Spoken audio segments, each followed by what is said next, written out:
Greetings and good morning. It is day 155 on the Appalachian Trail, and I'm in the process of climbing Smart Mountain. I got about a third of the way up last night. I think I said halfway, but it was about a third because I've still got 2 miles to go. And this is a climb.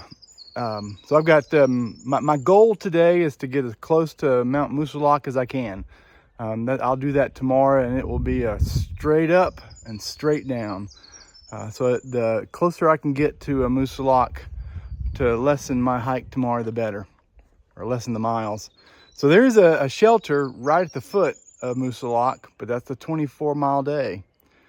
That is definitely a stretch goal. There's also some camping sites on the top of Mount Mist. So I've got basically three climbs today. I've got Smart Mountain, Mount Cube, and then Mount Mist. So with the biggest one being Smart Mountain, which I'm doing right now. My wet stuff from last night, of course, never dried out. It was damp or wet or soaking really when I woke up this morning. So I've got some wet gear on. My shirt's soaking wet, and I did change socks, but my shoes were soaking wet. So, but anyway, I've got 4 pairs, so I might as well use them, right? So that's my plan for the day, is to get as close to Mount Moosilauke as I can, and then crash and be ready for my big hike tomorrow. I'm at the top of Smarts Mountain, and we're fogged in, so there's really no point in me climbing up to the fire tower to check out the views. I bet they're spectacular, but not right now. Took me 1 hour and 45 minutes to go 3 miles to the top of Smart Mountain. Whew, it was a climb. It was no joke. A little nervous about the descent too. I think the descent will be equally challenging. Some ways descents are more challenging. It's a lot easier to fall, and the rocks are wet. It is supposed to, sun is supposed to come out later today, and it's supposed to be a beautiful day. I wonder which way I'm supposed to go.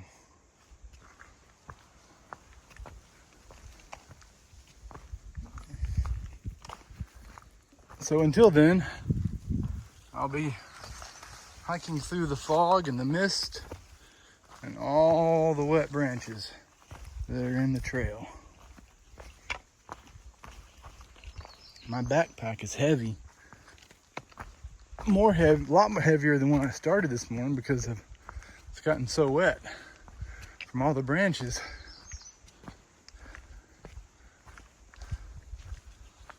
Okay, let's see. You know, I said my goal is to get as close to Moosilauke today as I can, but man, if I have a lot of rugged terrain like that, it's gonna be a struggle. It's gonna be a struggle.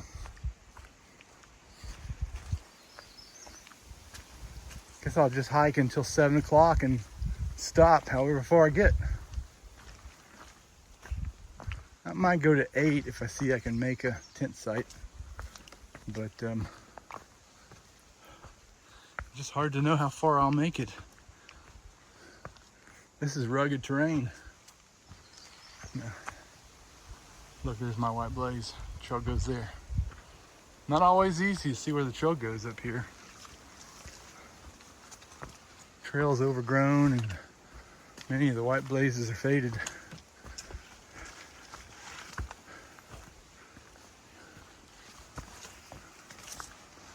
All right, let me see if I can get, I need to eat some breakfast too. I need to find a spot to eat some breakfast. I was going to eat breakfast at the top of that fire tower, but no point in going to the top of the fire tower with 10 feet of visibility. So the top of Smarts Mountain is 3,200 feet. And the wind was coming through there pretty good. I don't know if you could hear it or not on the phone. But I was at the point where I was almost needing to put on a jacket. It was cold. cold up there.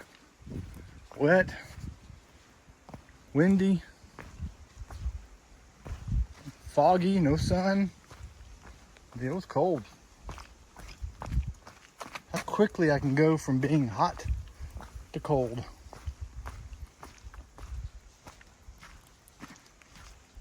You can see I'm about a mile down the trail. It's 3 miles to the bottom, and I'm about a mile. You can see it's still foggy. I'm not sure when this fog is supposed to lift, but it is supposed to lift at some point and be a sunny day, but not yet. All right, so I've got Mount Cube next. It's about 4 miles from here to the top of Mount Cube, and it is a elevation of 2,900 feet, so not as big of a climb as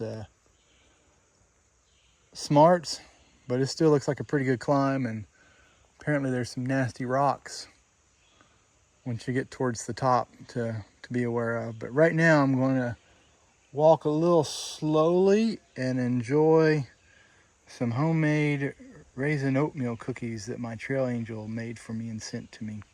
That's the best kind of breakfast. We've got a nice view of Smart's Mountain as I'm climbing up Mount Cube. It's the mountain I just came down from. Let's keep climbing.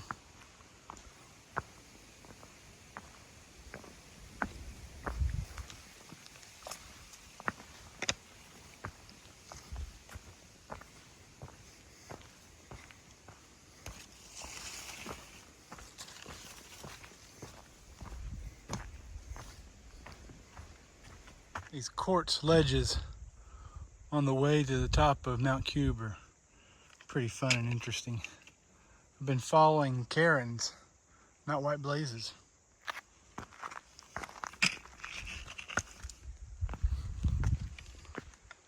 And check out my view.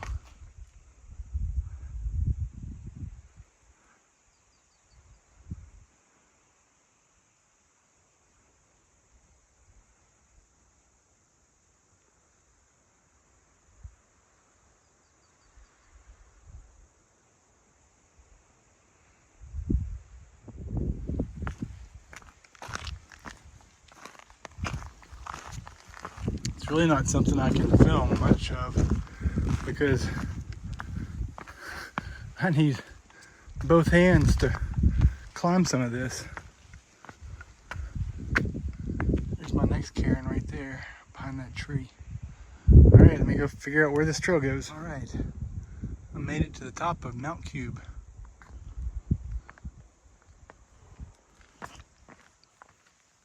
Oh. Tell you what, that was a climb. That was a climb. It had everything. Rocks, boulders, steep, mud puddles, wind. People enjoying the view right behind me to my left, so I'm gonna go over here. Oh, somebody here too.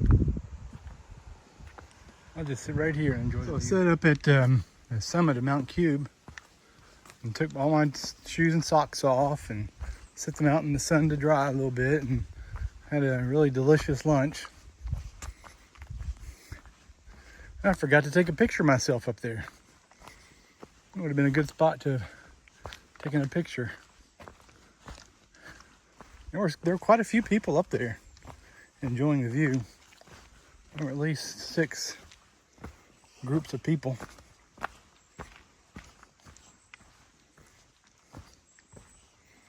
And now I'm on my descent.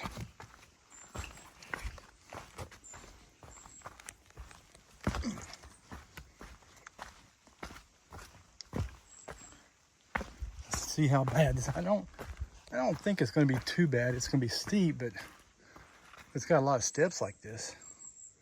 That'll be kind of nice.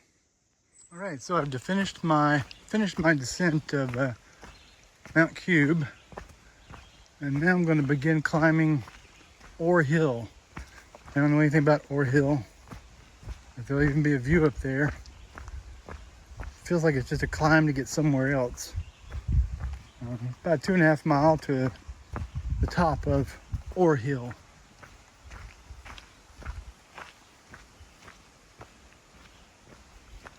Climb down from Cube was not bad at all.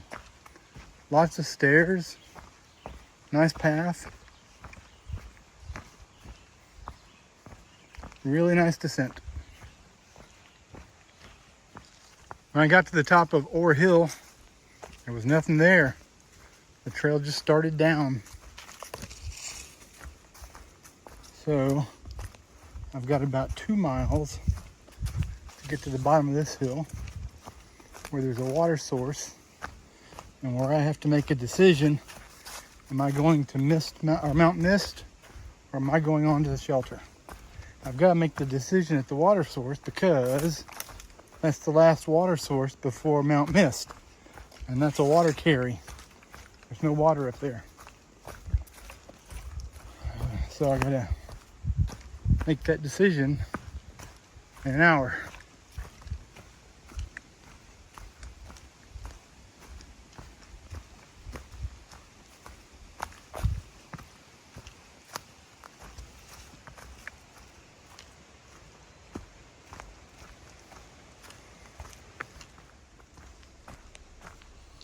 I did not get water to tent on Mount Mist. So I am committed to the shelter, or I might tent in the shelter area. Jeffers Brook Shelter. Unless something really bad happens. Mount Mist is 2,200 feet. And I'm at 1,700 right now, so it's not too much of a climb. As long as it's not a rock scramble up or a rock scramble down, I should be okay.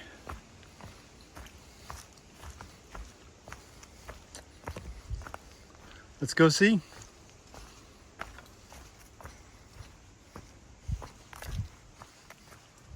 You almost missed Mount Mist, 2230.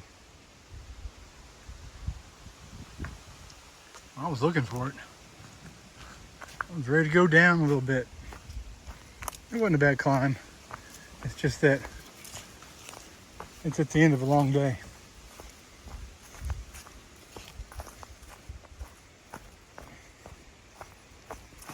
No view up here.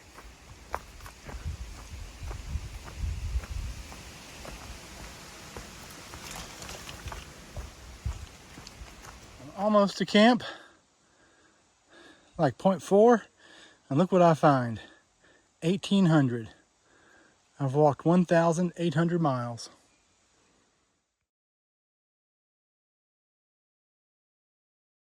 Okay, let me close out day 155. Several things of interest. Number one, yeah, I did it. I did 24-mile day. Whoo! But I'm glad I did, because I positioned myself to have a much more enjoyable hike over a Moosalok tomorrow. So I'm glad I did it, and I'm really excited and looking forward to that. It's going to be a fun hike. I can't wait. And I'm at the Jeffers Brook Shelter. It's mile 1,800.5. So guess what? Yep, I'm over 1,800 miles, and I roll into camp here and just tired and exhausted, ready to set everything up and go to bed. And guess who's here? Well, I call them Team Bandit, but it's the Gen X hikers that I've been watching their videos, and I knew they were close. I didn't know how far they were delaying, how much they were delaying their videos, and I knew I was either a little bit ahead of them or a little bit behind them. And guess what? We're camping at the same camp tonight, so that's cool. The last time we camped together was not far from Irwin in Tennessee, so it's kind of funny. You can camp together a week or so off and on in the beginning of your hike, and then not see them for months, and then all of a sudden towards the end of your hike, you meet up again. That's kind of cool. Hey, I'm ready to crawl in. I'm tired. Take care. Good night.